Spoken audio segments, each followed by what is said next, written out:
everybody. A very warm welcome to all of you at So Too High. I am Aditi Agarwal here to applaud everyone who is doing something out of their passion. हमारे साथ आज है ज्योति झा जो Madhubani painting कर रही है घर में और ये लॉकडाउन में इन्होंने स्टार्ट किया और बहुत ही इंटरेस्टिंग जर्नी है इनकी. अ वेरी वार्म वेलकम ज्योति हमारे शो पे आने के लिए, सो टू हाई पे आने के लिए. थैंक यू अदिति और आपका बहुत बहुत धन्यवाद मुझे ये प्लेटफॉर्म देने के लिए. मुझे बहुत अच्छा लग रहा है कि यहाँ पे आके आपके साथ बातें करने में. कभी मैंने ऐसे सोचा नहीं था कि मैं इंटरव्यू भी दूंगी किसी को और ये मेरे लिए. आज आप हमें ये बताइए कि आपने पहला मधुबनी पेंटिंग अपना कब बनाया? मैंने 2 साल पहले एक्चुअली मैंने बनाया था पहला पेंटिंग. अच्छा. जो मधुबनी पेंटिंग था वो मैंने ऐसा था उस टाइम में कि मैं फेसबुक पे लगभग 8-10 साल से हूँ और मैं डेली पोस्ट करती रहती हूँ और मुझे आर्ट के लिए मतलब बचपन से ही वो इंटरेस्ट था कि मैं आर्ट को देखूं, मधुबनी पेंटिंग को देखने के लिए, उसको अपने घर में लगाना, उसके कपड़े लेना, ये सब का शौक मुझे बचपन से मुझे बहुत आकर्षित करता था मधुबनी पेंटिंग.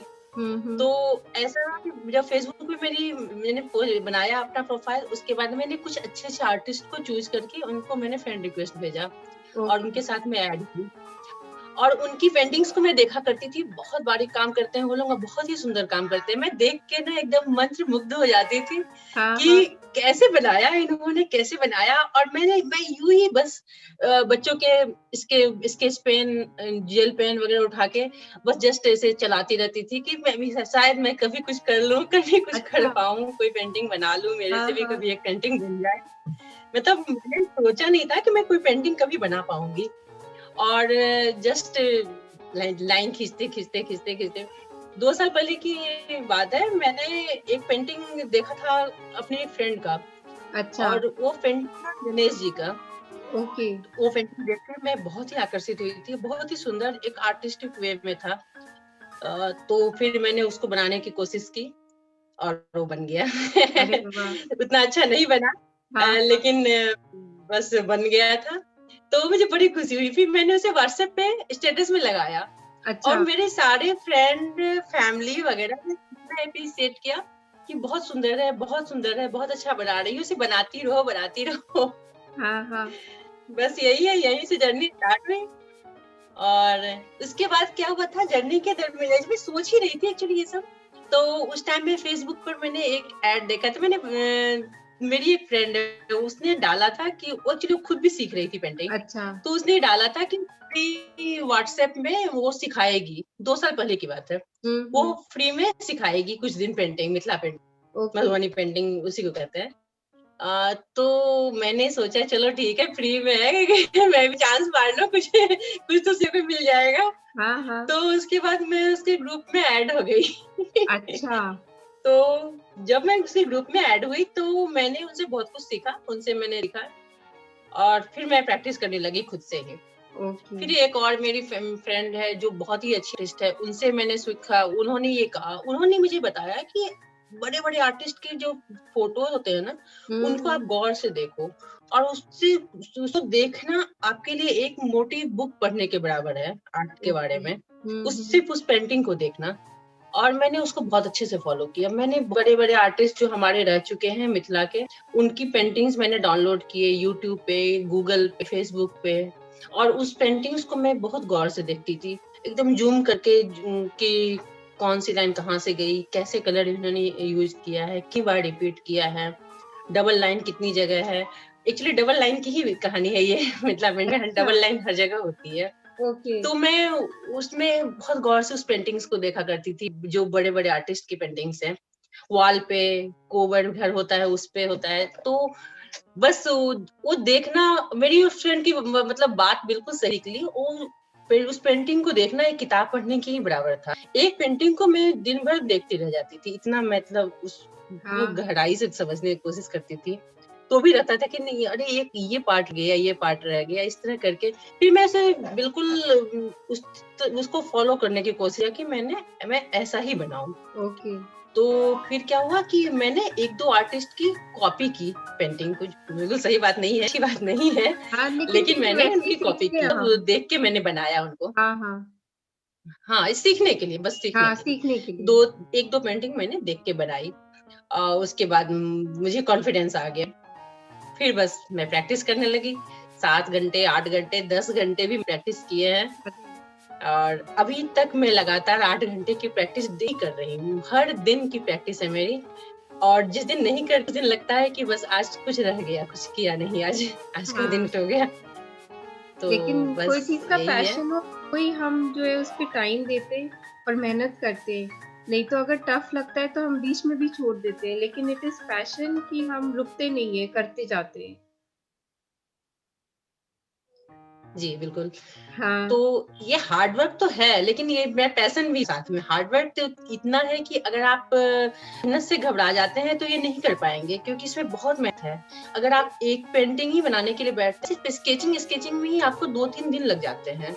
ओके। उसके बाद आप उसमें लाइनिंग डालना शुरू करते हैं, उसके बाद उसमें रंग भरते हैं, कचनी करते हैं, भरनी करते हैं। इसमें 2 स्टाइल होते हैं, कचनी और भरने की। हुँ, तो हुँ। आप कचनी भरनी सब कुछ करते-करते आपको 10-15 दिन, महीने दिन भी लग सकते हैं एक पेंटिंग के लिए। ओके। अगर आप अच्छे से उसमें मेहनत करके करते हैं तो। हुँ, हुँ। तो ये एक पैशन की ही बात है। अगर हार्ड वर्क और पैशन, ये 2 चीज़ है, दोनों के साथ लेके चलते हैं तो आप ज़रूर आगे बढ़ेंगे। और मैं ये चाह रही हूँ कि जब मैं एक एक्चुअली हाउसवाइफ, और मैंने 16-17 साल मैंने हॉस्टल की तरह गुजारे, और एक समय ऐसा आया जब मुझे लगता था कि मेरा समय मतलब बीत गया, अब मैं जॉब या आत्मनिर्भरता कुछ भी नहीं आ रहा अब मेरे में। मैं आत्मनिर्भर कभी नहीं हो पाऊँगी, क्योंकि अब कैसे करूँगी? 35 प्लस हो गया, अब मैं कैसे करती हूँ? अब तो मुझे जॉब नहीं मिलेगा। हाँ, तो हाँ। मैं अपने आप को एक तरह से ये सोचने लगी कि अब मैं कभी भी कुछ आत्मनिर्भर नहीं हो पाऊँगी। ये तो बस ऐसे अचानक मैंने सोच लिया था कि पेंटिंग मैं स्टार्ट करूँ, और मैंने स्टार्ट किया। और ये है, बताऊँ तो अभी मुझे लगता है कि मैं आत्मनिर्भर हो रही हूँ। और बहुत मुझे कॉन्फिडेंस आया इस पेंटिंग की वजह से। और मतलब क्या फैमिली कहूँ के क्या मैं, रिएक्शंस मेरा आपने एक जैसे स्टार्ट कला किया? ना एक पूजा के सब हो गया है, ये पूजा मैं हर दिन करना चाहती हूँ। Very good, very good. और आपके फैमिली का क्या रिएक्शन था जब आपने स्टार्ट किया और फिर जब आप ऑर्डर्स भी लेना स्टार्ट कर दिए, इतना टाइम देने लग गई? मेरे हस्बैंड एक्चुअली अपने स्कूल के टाइम में बहुत ही आर्टिस्ट हैं, अच्छा। और उन्हें राजीव गांधी जी से पुरस्कार भी मिला हुआ था ओके। अपने आर्ट के लिए। तो हुँ, उनको आर्ट के लिए लगाव था ही। और मेरी बेटी भी एक बहुत ही अच्छी आर्टिस्ट है, मतलब अभी 12th में है वो। हुँ, और हुँ। वो बहुत ही अच्छी पेंटिंग्स बनाती है अभी भी, वो फाइन में। मधुबनी पेंटिंग कोई नहीं करता मेरे घर में, सिर्फ मैंने अच्छा। ही स्टार्ट किया था। तो इन लोगों का अच्छा रिएक्शन था। मेरी बेटी बहुत सपोर्ट रही मेरे लिए। बेटा-बेटी दोनों, एक बेटा एक बेटी है मेरी। हुँ, हुँ, हुँ। दोनों ही सपोर्टिव हमेशा रहे, हस्बैंड बहुत सपोर्टिव रहे। अगर मैं मीटिंग अभी भी करती हूँ, तो मेरी बेटी बोलती है, "मम्मी चाय बना दूँ?" बेटा बोलता है, "कभी चाय बना दूँ?" वाह! तो सो मुझे स्वीट। सपोर्ट जाता है कि चलो हाँ, कुछ है, ये लोग मुझे हेल्प कर रहे हैं। हाँ। तो मैं थोड़ी अच्छे से कर पाती हूँ, ध्यान से कर पाती हूँ। अगर मैं पेंटिंग पर हूँ, तो मैं उठना नहीं पड़ता है बीच में कि मुझे कुछ बहुत ज़रूरी काम से उठना है। मेरे बच्चे हमेशा रहते हैं, हस्बैंड रहते हैं कि हाँ, मैं हेल्प करूँगा, आप कर लो काम। वाओ! और ये लॉकडाउन के टाइम में क्या हुआ था कि एक बस हुआ कि एक बार मैं आजमाती हूँ खुद को। मैं ऑर्डर लेना स्टार्ट करती हूँ। मैंने एक साड़ी बनाई, तो साड़ी के लिए मेरी बहन पूछा कि कितने की दोगी मुझे? बोला था, तो मैंने कहा कि अच्छा तुम लोगी? तो बोलती है कि हाँ, अगर तुम सेल करो हम लेंगे। मैंने कहा ठीक है, ले लो। तो मुझे भी ट्रायल था कि चलो ठीक है, हाँ, कुछ हाँ। तो दे। फिर ऐसा क्या हुआ कि एक दुपट्टा बनाया, उसे भी बस हाथों-हाथों लोगों ने ले लिया, हाथों-हाथ ले लिया। फिर दूसरा बनाया, वो भी ऐसे निकल गया। तो और तो मोटिवेशन मिलता उसके है बाद ना? मैं कंटिन्यू ऑर्डर लेती गई। और अभी मैं ऐसा है कि मैं हर दिन काम करती हूँ। ओह! Very good. हाँ, तो आप और क्या-क्या चीज़ पे बना बस रही हैं? ऑर्डर डेली आते हैं अभी। हाँ जी, हाँ जी। हेलो। क्या-क्या चीज़ पे मधुबनी पेंटिंग बना रहे हैं? मैंने पोस्टर्स बनाए हैं बहुत सारे। अच्छा। मैंने दुपट्टा बनाया, मैंने साड़ी बनाई है, कॉटन और सिल्क दोनों। ओके। मेनली कुर्ते बनाए हैं, हुँ, हुँ। कुर्तों पे काम कर रही हूँ। और बस अभी तो यही है। दुपट्टा पे ही ज्यादा करती हूँ, दुपट्टा और साड़ी पे ज्यादा वर्क हो रहा है, फुर्सत नहीं हो ये तो उस पे ही करती हूँ, पोस्टर्स करती हूँ। हाँ। और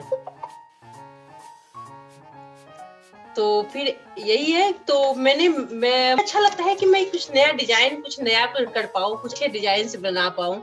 इसके लिए मैं हमेशा ही लगी रहती हूँ कि दुपट्टा ही जैसे बनाना है कि अच्छा ठीक है कुछ अलग कर पाऊँ, लिख से हट के थोड़ा सा मिथिला पेंटिंग तो रहेगा ही, लेकिन मैं अच्छा कुछ अच्छा बना पाऊँ। और मेरे पास और मेरा ये मोटो ये है कि हर एक घर में, जहाँ हमारा अभी तो पता ही है देश और विदेशों में भी मिथिला पेंटिंग कितना ज्यादा प्रसिद्ध हो चुका है, तो मुझे ऐसा लग रहा है कि हर घर में एक तो होनी चाहिए पीस, एक पीस तो जानी चाहिए हर एक घर में। और इसके लिए मैं बहुत मेहनत करती हूँ कि जरूर जाए।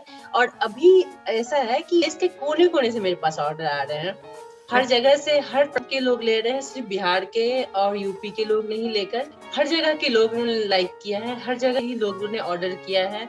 कुछ यूएस और यूके के भी लोगों ने मुझे फेसबुक पे देख के अप्रोच किया, कुछ बुटीक वालों ने भी अप्रोच किया, और अभी सब जगह के लोगों ने पेज से ही मुझे ऑर्डर करके, बहुत लोगों ने अलग अलग तरह से अपने अपनी पसंद से भी बनवाई कि ये ऐसे बनवा दो, बना दो। मतलब मेरा कहने का ये मतलब है कि ये आर्ट देश के हर एक कोने में जाना चाहिए, हर एक भाषा के ही यहाँ जाना चाहिए, सिर्फ बिहारी के यहाँ नहीं। इंडियन कल्चर तो है ये बस ये एक ऐसा आर्ट है जो वर्ल्ड वाइड होना चाहिए बस। और है एक्चुअली, मैं तो कुछ भी नहीं कर सकती हूँ इसके लिए, मैं तो बस एक छोटा सा पार्ट हूँ, हिस्सा हूँ। लेकिन मेरी मेहनत और मेरी इच्छा यही है कि मैं हर एक कोने में, हर एक घर में एक पीस जरूर जाए। एकदम, आप इसी तरह लगे रहिए और लोगों को इंस्पायर करिए, और आगे चल के उम्मीद करते हैं आप सिखाना भी स्टार्ट करें, क्लासेस भी लें। बिल्कुल, हाँ, थैंक्स अ लॉट ज्योति हमारे जी साथ मैं बिल्कुल सिखाऊंगी, मैं जरूर बिल्कुल भी सिखाऊंगी। और मैं ये भी है, मैं एक्चुअली एक दो लोगों ने मुझे अप्रोच किया कि मुझे सीखना है आपसे, अच्छा, तो मैंने उन्हें सिखाना स्टार्ट भी किया है, कुछ एक लोगों को। तो मैं जल्दी एक ग्रुप बनाऊंगी और उसमें मैं लोगों को सिखाऊंगी भी, पहले खुद भी अच्छे से सीख लूं। अभी मेरा लर्निंग पीरियड जैसा ही लग रहा है मुझे कि बस मैं सीख ही रही हूँ, 6-7-8 घंटे जब भी होता है मैं टाइम देती हूँ, बहुत प्रैक्टिस करती हूँ कि मैं कुछ अच्छा सकूं। और ये ऐसी कला है जिसमें जितना सीखिए उतना मैं, हम चलने लगते हैं तो हमारे रास्ते भी चलने लगते हैं। हाँ, इसलिए बस चलते रहना है और बिल्कुल रास्ते अपने आप चले एकदम। तो ज्योति, थैंक यू हमारे साथ बात करने के लिए, अपना टाइम देने के लिए, एंड बहुत अच्छी बातें आपने कही है। तो बहुत बहुत धन्यवाद सो टू हाई में आने के लिए। थैंक यू अदिति, आप सच में, आपको बहुत दिल से शुक्रिया, और आपने मुझे ये प्लेटफॉर्म दिया और अपने दिल की बात रखने का मौका दिया, इसके लिए बहुत बहुत शुक्रिया। थैंक यू, सीखिए उतना।